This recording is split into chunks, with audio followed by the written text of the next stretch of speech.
Exam आ चुका है और मैंने आपको आपके लिए विशेष तौर पे IRPM ऑनर्स के लिए बहुत सारा वीडियो बना रखा है और सबसे बड़ी बात है सबका प्लेलिस्ट है।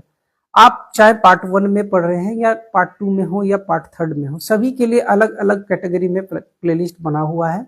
सजेशन का प्लेलिस्ट अलग से बना हुआ है।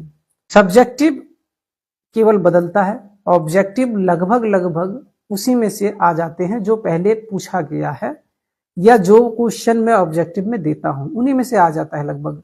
अगर 8 ऑब्जेक्टिव नहीं आया तो कम से कम 7 ऑब्जेक्टिव तो जरूर आ जाता है। और सब्जेक्टिव की बात अगर मैं करूं तो सब्जेक्टिव तो पूरा का पूरा 4 मैच ही हो जाता है हमारे सजेशन से। और जो भी पुराने स्टूडेंट हैं वो बखूबी जान रहे हैं। अगर इसके प्रूफ की मैं बात करूं तो हमारे यूट्यूब चैनल पे जाके आप जरूर गो थ्रू कर सकते हैं और आप देख सकते हैं जो भी मैं सजेस्ट किया हूं वही क्वेश्चन सब आया हुआ भी है एग्जाम में। अब चलते हैं कि एग्जामिनेशंस की तैयारी 5 दिन में कैसे हम लोग कर लेंगे। सबसे पहला काम जो कीजिएगा आप, मैं जो ई बुक लिखा हूं सजेशन वाला, आप सबसे पहले वो परचेस कर लीजिएगा। उसका फीस मैंने बहुत ही कम चार्ज पे लिया है क्योंकि देखिए मुझे भी कुछ खर्च आया है उस ई बुक को तैयार करवाने में। That's why I have charge only 99 rupees. ठीक है, उस ई बुक का रेट जो है केवल और केवल मात्र 99 रुपए है। उसमें आपको सब्जेक्टिव और ऑब्जेक्टिव दोनों ही मिल जाएगा। और विशेष बात यह रहेगी कि आपको जो भी ऑब्जेक्टिव और सब्जेक्टिव मिल रहा है वो आपके एग्जामिनेशंस में आवश्यक रूप से जरूर आएगा। पहला बात तो ये कह दिया कि आप ई बुक ले लीजिए और उसमें जो क्वेश्चन है सिर्फ उतना ही पढ़िए। इसके बाहर अभी आपके पास समय भी नहीं है कि आप पढ़ पाए, इसीलिए आप उस ई बुक को खरीद के वो उन क्वेश्चन को तैयार सबसे पहले कर लीजिए। दूसरा काम क्या कीजिए, मैंने प्लेलिस्ट बना रखा है आप सभी के लिए, प्लेलिस्ट बना रखा है और उसमें मैंने बताया है कि आप BA और MA में किस प्रकार से लिख सकते हैं। और आप एक बार थोरली उसको चेक कीजिए, उस वीडियो को देखिए। आप उस वीडियो में आपको बहुत सारे अच्छे इन्फॉर्मेशन मिलेंगे कि कैसे एक अच्छा उत्तर लिखा जाता है।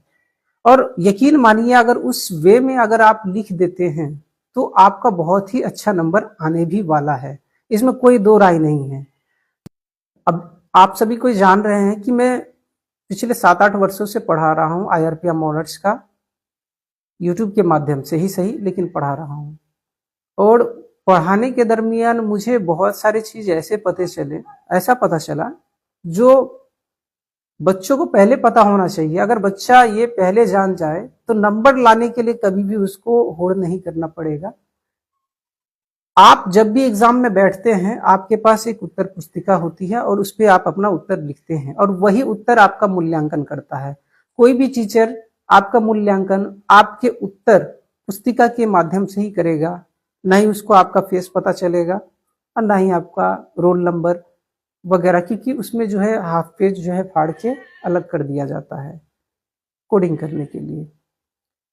अब बात क्या है कि बच्चे लिखने का कुछ सिस्टम होता है। जैसे मान लीजिए कि आपको एक प्रश्न आया, औद्योगिक संबंध क्या है और इसके महत्वपूर्ण पहलुओं की चर्चा कीजिए। ये आपको प्रश्न आया, मैं फिर से क्वेश्चन बोल रहा हूं। क्वेश्चन है औद्योगिक संबंध क्या है और औद्योगिक संबंध के महत्वपूर्ण पहलुओं की चर्चा करें। ये आपको प्रश्न आया है एग्जाम में। तो आप देखिएगा इस प्रश्न में 2 खंड हैं। पहला खंड औद्योगिक संबंध क्या है वो पूछ रहा है, दूसरा जो खंड है वो पूछ रहा है कि औद्योगिक संबंध के 2 महत्वपूर्ण पहलुओं की चर्चा करें। तो दोनों ही खंड मिला के कुल मिला के आपको 20 नंबर का क्वेश्चन एक रहता है, जैसा कि आप सभी को कोई को पता है ना। नहीं पता है तो जान लीजिए, प्रत्येक सब्जेक्टिव क्वेश्चंस के लिए एक सब्जेक्टिव क्वेश्चन के लिए 20 नंबर मिलता है आपको। इसमें 2 खंड है। अब दोनों खंड को बैलेंस करके लिखना होता है। कई बच्चे क्या करते हैं, औद्योगिक संबंध लिख दिए 4 पेज और उसके पहलू को लिखे 1 पेज में। तो ये कभी भी इक्वल बैलेंस नहीं हो सकता है और इक्वल बैलेंस जब नहीं होगा तो इक्वली तो आपको नंबर भी नहीं आने वाला है। अब 2 खंड है तो दोनों खंड का 10-10 नंबर का आप सभी का पार्ट हो जाएगा वो। अब आप अगर 2.5 पेज पहले पार्ट में लिख रहे हैं तो आप मिनिमम 2 पेज दूसरे पार्ट में लिखिए, कहने का अर्थ है दोनों खंड को बैलेंस रखने का कोशिश कीजिए सबसे पहले, तभी आपका अच्छा नंबर आएगा। दूसरी बात थी ये। अब तीसरी बात अगर मैं बताऊं तो तीसरी बात है कि दो जो खंड आया आपका, दोनों खंड में स्टार्टिंग बहुत जबरदस्त कीजिए। आप बकवास बिल्कुल भी ना लिखिए। औद्योगिक संबंध का टू द पॉइंट जो डेफिनेशन होता है वो आप उसका पहले ही लाइन में जो मूल्यांकन करता होता है वो पूरा क्वेश्चन नहीं, आपका पूरा जवाब नहीं पढ़ता है, वो आपका 4-5 लाइन पढ़ेगा और आपका मूल्यांकन कर देगा कि इसके पास किस प्रकार का नॉलेज होगा, और उसी बेसिस पे उसको नंबर भी दे दिया जाता है। तो आप जब भी किसी प्रश्न को लिखिए तो पहले ही लाइन में कोशिश कीजिए जो पूछा गया उसको मैं बता दूं पहले ही लाइन में। और ज्यादा हार्डली अगर हुआ तो 2 से तीसरे लाइन तक में आप एक मूल्यांकनकर्ता को समझ में आ जाना चाहिए, एक चेक करने वाले, कॉपी चेक करने वाले प्रोफेसर को ये समझ में आ जाना चाहिए कि जो क्वेश्चन है उसका आंसर मुझे मिला कि नहीं मिला। तो अगर आप इस चीज को अगर अपने ब्रेन में रख के, अपने दिमाग में रख के, जहन में रख के अगर आप अपना उत्तर शुरू करते हैं तो आपको अच्छा नंबर आएगा। ठीक है। अब मैं अगर एक उत्तर लेखन के फ्रेमिंग की अगर बात करूं, इस क्वेश्चन को लेके ही मैं चलूंगा। तो सबसे पहले आपको उसका परिभाषा लिख देना है, फिर आपको लिखना है थोड़ा सा परिचय कि औद्योगिक संबंध आखिर हमारे जीवन में कहां से आया, आखिर क्या कारण था कि हमारे जीवन में औद्योगिक संबंध आया, ये लिख देना है। उसके बाद बहुत सारे विचारक हुए जिन्होंने औद्योगिक संबंध की परिभाषा अपने अपने स्तर से दी। जैसे देखिए मैं एक एग्जांपल देता हूं। क्या होता है कि एक फिल्म देख रहे हैं 10 बच्चे, ध्यान से समझिएगा। अगर ये समझ गए तो आप परिभाषा एक्सप्लेन करना सीख जाइएगा। 10 बच्चे एक फिल्म देख रहे हैं, फिल्म 3 घंटे की था, है ना, 3 घंटे की थी फिल्म, और 10 आराम से बैठ के देख रहे हैं। और जब फिल्म खत्म होगा तो 10 बच्चे से आप सवाल कीजिएगा कि फिल्म का सार क्या है, दैट मीन्स समरी क्या है, इस फिल्म से आप क्या सीखे बच्चों की भाषा में। तो 10 से 10 रकम का आपको आंसर मिलेगा। ठीक है। और ये आंसर 10 टाइप का इस वजह से हो गया कि सभी 10 जो बच्चे देख रहे थे सभी का कैपेबिलिटी ऑफ मेमोरी अलग अलग था। किसी का हायर था, किसी का लोअर था, किसी का एवरेज था, किसी का मॉडरेट था, जो भी हो। तो इस प्रकार से सभी का उत्तर अलग अलग हो जाता है क्योंकि सब अलग अलग दृष्टिकोण से किसी चीज को देखते हैं।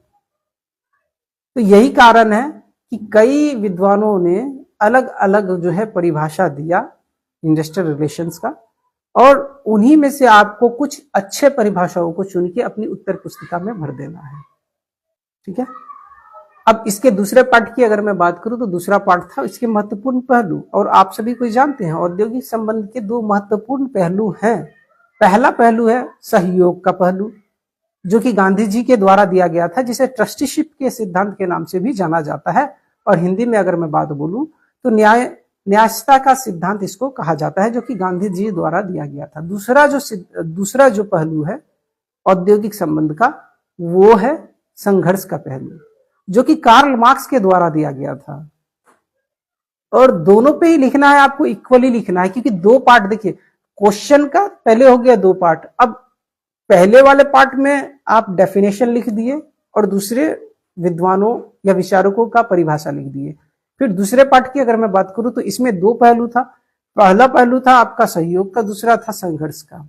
अब दोनों को भी बैलेंस करके लिखना है, ये नहीं कि संघर्ष का पहलू 1.5 पेज में लिख दिए और सहयोग का पहलू 1 पेज या आधे पेज में, हाफ पेज में लिख रहे हैं, तो ऐसा नहीं करना है। अगर आप संघर्ष का पहलू 1 पेज में लिख रहे हैं तो आपको सहयोग का भी पहलू 1 पेज में लिखना होता है। ठीक है। अगर इन सभी बातों को ध्यान में रख के आप एग्जाम में जाइएगा तो बेहतर लिखिएगा। ये तीसरा पॉइंट था। चौथा पॉइंट मैं अगर आप सभी को बताऊं कि सबसे पहले आप जब भी जाइए सबसे पहले ऑब्जेक्टिव क्वेश्चन को हल कीजिए, क्योंकि आप सभी को जानते हैं एक ऑब्जेक्टिव क्वेश्चन का, तिलकामाझी भागलपुर यूनिवर्सिटी के विशेष संदर्भ में मैं बात कह रहा हूं कि एक ऑब्जेक्टिव क्वेश्चन का आपको 2 नंबर मिलता है। और अगर आप सब्जेक्टिव क्वेश्चन करने के बाद ऑब्जेक्टिव क्वेश्चन लिखने जाते हैं तो बहुत सारे चीज जो है डिफिकल्टीज में आ जाती है। उस समय आपके पास समय पर्याप्त नहीं रहता, आपके पास सोचने का समय नहीं रहता है और ऑब्जेक्टिव आपका गलत हो जाता है। और एक ऑब्जेक्टिव अगर गलत होता है तो आपका 2 नंबर कट जाता है। तो सबसे पहला बात यही दिमाग में रखना है कि ऑब्जेक्टिव आप जो है सबसे पहले बनाइए, क्योंकि वो उसमें सॉलिड नंबर आपको आने वाला है। 20 में से 20 नंबर आप ला सकते हैं, लेकिन एक क्वेश्चन की अगर सब्जेक्टिव क्वेश्चन की बात करूं तो आपको 20 में से 20 नहीं मिलेगा। तो ये चीज को ध्यान में रखना है। ये था चौथा चीज। पांचवा चीज, कई बच्चे मार्जिन नहीं छोड़ते। पेज में दोनों तरफ मार्जिन छोड़ना चाहिए, जो वो नहीं छोड़ा जाता है। क्यों नहीं छोड़ते हैं?